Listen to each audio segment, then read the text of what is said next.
Hi everyone, welcome back to another video of comparing season 1 of the Percy Jackson TV show to book 1, The Lightning Thief. Today we'll be talking about episode 5, and I have to say I'm really excited for Adam Copeland as Ares and Timothy O'Munson as Hephaestus, so let's get into it. Episode 5, A God Buys Us Cheeseburgers. With the last episode, we left off towards the end of chapter 14, and for this episode, we start with Annabeth and Grover looking for Percy. While they're looking for him, Annabeth notices the Fates, and what do? They cut a string. Whose string? We have no idea, but we know that that can't be good, right? Thankfully, they find Percy rather quickly, but unlike the book, this poor boy is just dripping wet. There is no sea powers keeping him dry or keeping anything else dry. However, that does not keep Annabeth from giving him a hug, which, given the fact that just a few days ago they weren't really trusting each other and expected the other to betray them, I would say that this is a step in the right direction. Like with the book, we get Percy telling Grover and Annabeth that they need to get to Santa Monica and that his dad will be waiting for him, and then we go on to see them walking alongside the highway trying to catch a ride because, you know, they're wanted fugitives now and they can't exactly take a train or a bus. And what comes next? Ares. Quick note to say that in the book, before they meet Ares, they do try to iris message Chiron back at camp, but we don't get that at any point in this episode. Instead, we get Percy being the dork we know him to be and telling Annabeth that she doesn't need to feel weird about hugging him. Meanwhile, Annabeth is more concerned about the fact that she watched the Fates cut a string. Poor Grover and his heightened empathy abilities, I'm surprised that he didn't physically cringe from the embarrassment. Anywho, in the book, we don't get the trio meeting Ares until they're already in the diner and trying to order food, but in the show, we get Ares coming upon them while they're walking along the highway and asking if they need some help. They are understandably not willing to take help from a stranger until they realize who he is. And fun fact, in the book, when Ares shows up at the diner, Percy says the guy on the bike could have made pro wrestlers run for mama, and casting didn't have to go that hard by casting a pro wrestler, right? I mean, getting Edge, Adam Copeland, to play Ares, perfect. Give them a raise, honestly. Which then brings us into the diner. The conversation that we get in the diner in the show is certainly different than what we get in the book, and we also get Ares showing Percy a video of Gabe giving an interview and accusing Percy of having something to do with his mother's disappearance and calling him a troubled kid. In the book, we don't get that until a little later. Now, a tidbit of information that we get in the book is that just being near Ares makes people testy and angry, which makes sense when you're right next to the god of war, but that isn't mentioned in the show. However, we do get Percy and Annabeth clearly testing Ares' patience, and you can tell that he's not really appreciating that. But ultimately, we get the main thing, which is Ares asks Percy and Annabeth to go get his shield from an amusement park up the road. Except one change is, instead of Ares just popping out of existence like he does in the book, he says that Grover has to stay with him as collateral until Percy and Annabeth come back. And if I'm being honest, having a one-on-one Grover and Ares conversation makes for perfect entertainment. Next up, we have Percy and Annabeth showing up at the amusement park, and Percy shoots his shot saying that he will take Annabeth to go see a movie after they're done with the quest, because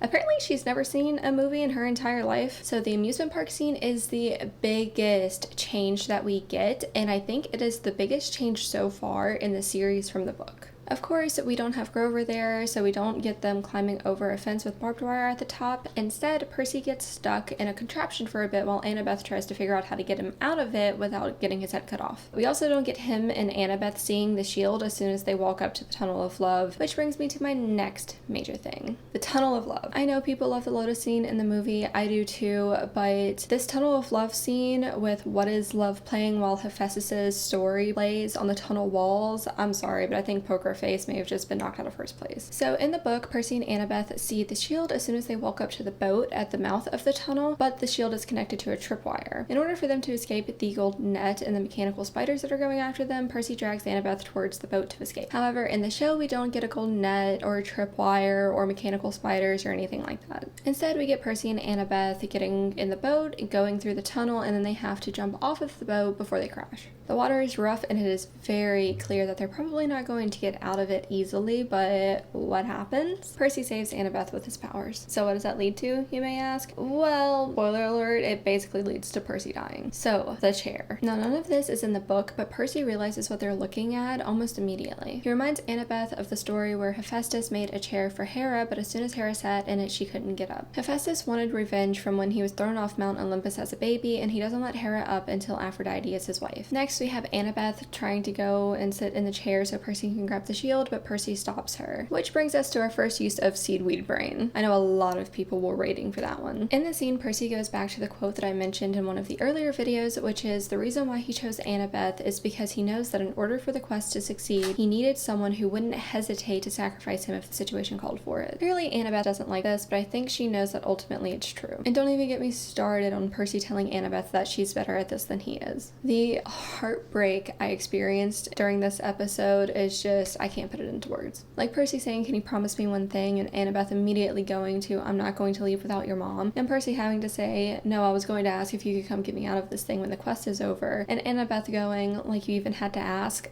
And then Percy repeating, I'm okay, as the gold covers his body. Come on. Not to mention that Annabeth just completely steps over the shield that falls and immediately tries to free Percy. Then Hephaestus enters the picture. I have to say, I love the conversation between Annabeth and Hephaestus. I mean, Ares just told us that all of the gods on Olympus are backstabbers and all around terrible people for the most part. But Annabeth already knew that. When Hephaestus tells Annabeth that she can leave with the shield and it'll make her mom happy and she'll get glory, Annabeth tells him that she doesn't think power and glory are all that matters. She says that she won't be like all of the other gods and that Percy isn't like them either. It's a very sweet and raw scene, and the fact that it moves Hephaestus enough to where he lets Percy go is so much better than I could have expected. And in the end, they get the shield and Hephaestus tells Annabeth that he will put a good word in with Athena for her. I wish we could have had more time with Timothy Munson as Hephaestus, but I'm hoping that we'll get to see more of him later on. So, while Percy and Annabeth are fighting for their lives in the Tunnel of Love and trying to get the shield back, what is Grover doing? Well, he's playing mental chess with the god of war. I think one thing that people believe when they see or read about Grover is they think he's weak, and in the books he gets emotional easily, but they don't realize that he's genuinely smart. I did see some people on Twitter saying that they didn't believe that Grover would have this kind of conversation and that it was completely out of character, but I have to disagree. I think it was a really good way at showcasing Grover's different skills and abilities and showing that he's more than just Annabeth and Percy's friend. I mean, just look at his face when Ares tells him to remind him of where they met again. He knows exactly what he's doing. Grover gets Ares talking by bringing up some of his past wars, some of the ones that Ares says that people don't talk about anymore, and Grover picks up on the fact that Ares has a little grudge against Athena, which he uses to his advantage. And I have to say, Adam Copeland's acting in this scene is iconic. I fully believe that he could be Ares. And then Percy and Annabeth show up with Ares' shield, which then concludes their deal. But the ending of this episode, like in the book, Ares' offer was that if Percy could get his shield back for him, then he would get the three of them a ride to help them with their quest. So Ares brings them to a truck that's carrying animals bound for the Lotus Casino in Las Vegas, where they will meet Hermes. I have to say, I think the show has done a good job at hinting at Percy's anger issues, and when he's facing off with Ares in this scene, you can tell that his anger is probably going to get him in trouble one day. Then once the trio is on the truck, Grover tells Annabeth and Percy that he believes he knows who stole the Master Bolt. Now, who is that? Well, we'll just have to wait for the next episode. And I do have a few little things that I would like to touch on since they did change up so many things in this episode, but I would still like to talk about what was in the book. 1, we don't see Hephaestus at all in the book, and in fact, the Tunnel of Love was set up as a trap to catch Aphrodite and Ares and broadcast them to all of Olympus, which is what happens to Percy and Annabeth when they get trapped on the boat. 2, instead of Percy and Annabeth jumping into the water to survive like we get in the show, they try and jump over a locked gate so their boat doesn't crash, and Grover does try to help them with the winged shoes, but unfortunately the shoes don't have enough power to keep all three of them up in the air. And 3, Ares tells Percy that his mom is alive in the book,